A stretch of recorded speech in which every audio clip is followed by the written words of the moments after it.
y'all, welcome back to my channel, Herculean Homeschooling. I'm Sarah, homeschool mama of 6, and for this video, I am going to be showing you guys how I organize our RightStart Math. Thank you so much to RightStart for sending us this math program in exchange for my honest opinion and reviews. My youngest child, he is a very tactile learner. And so when I was looking and reading about and learning more about the RightStart program, it seemed like it would be a really great fit.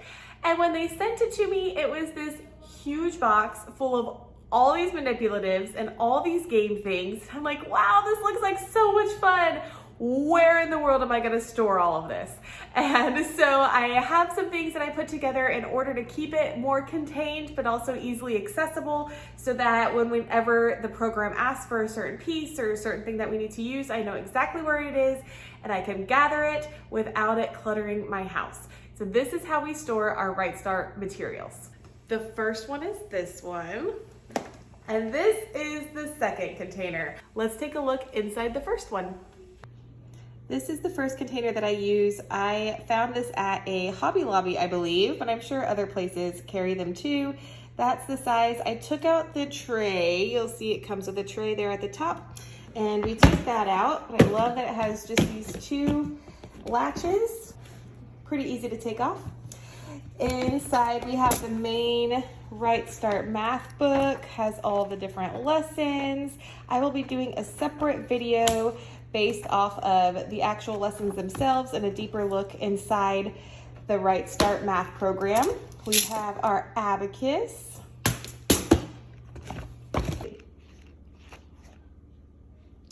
This is the worksheet book, if you will.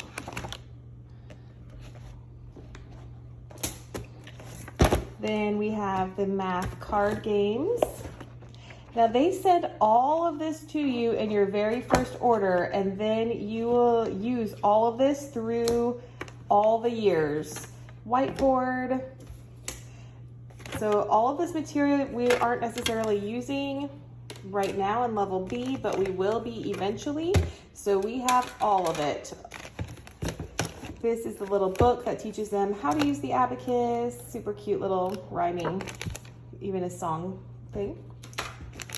I have no idea what this is. We haven't had need for it yet.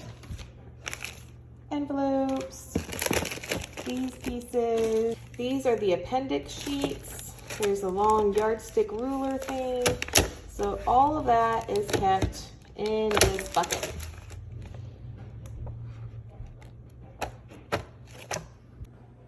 So this bucket has like the workbooks and some of the bigger items down in there. And then the smaller pieces and little manipulatives and stuff I actually have in this bucket.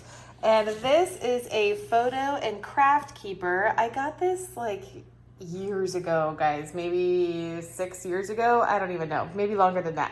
It was like 12 bucks at Walmart. They definitely still have them there and at Hobby Lobby and other craft places.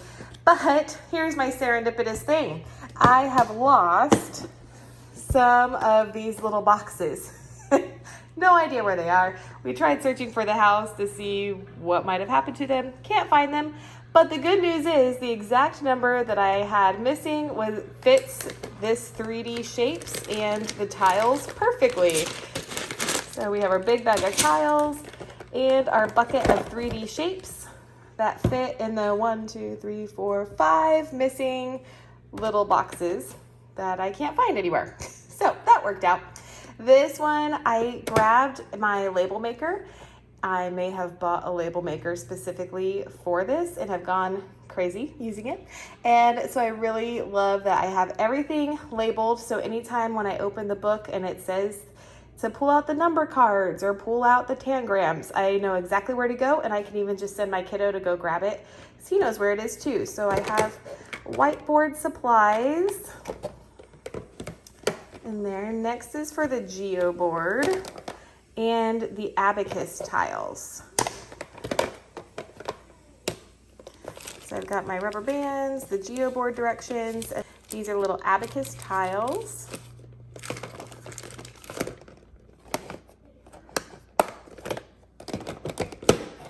Next, we have our multiplication cards. I have kept them rubber band just to keep them neat and in order.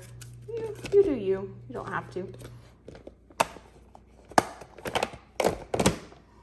Then starting at the top are tally sticks, which are basically just popsicle sticks. I guess I could take them out of the bag and leave them in the bucket. I just haven't.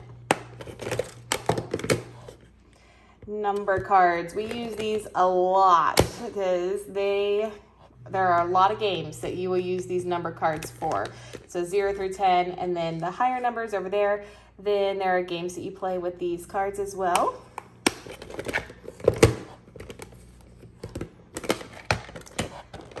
Place value cards.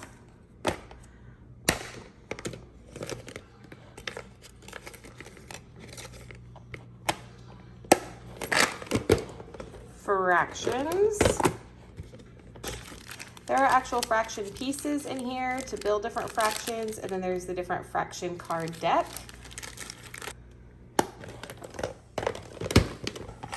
Tangrams, 2 different colors. We kept the green in the bag just to keep them easily separated, and then took the yellow ones out.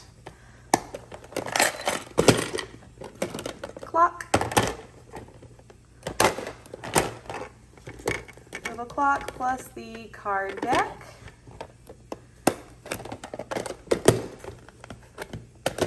Money.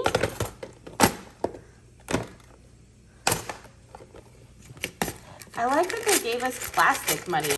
The plastic money is definitely going to last a lot longer. We've had some other math programs give us like cardboard kind of money, and it just does not last long. Then our money card deck. And our base 10 picture cards and centimeter cubes. Both in there.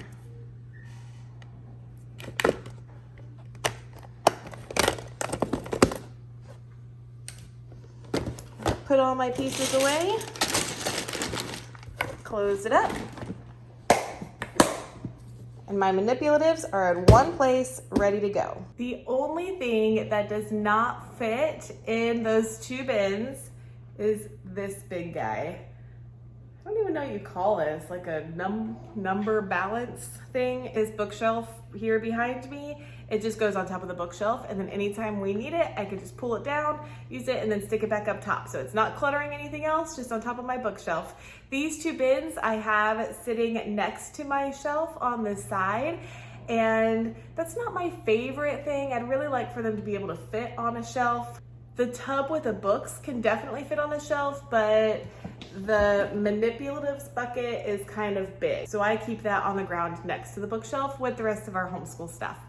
If all of these hands-on manipulatives and math program look fun to you, you're more interested in learning more about RightStart, down in the description box I will have a link to their website so you can find out all about their program. Keep an eye for other videos that I'll be posting about what it's like to use RightStart, why we're using it, how it's working along the way, and their various programs.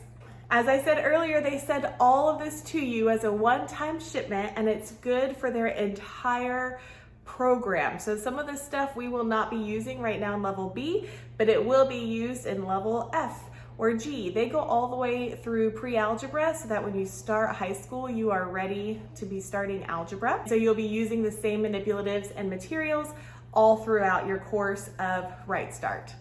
If this video was helpful to you in how to organize your RightStart manipulatives, I would love for you to give this video a like, and don't forget to subscribe up here. Thank you so much for watching, and we'll see y'all next time. Bye.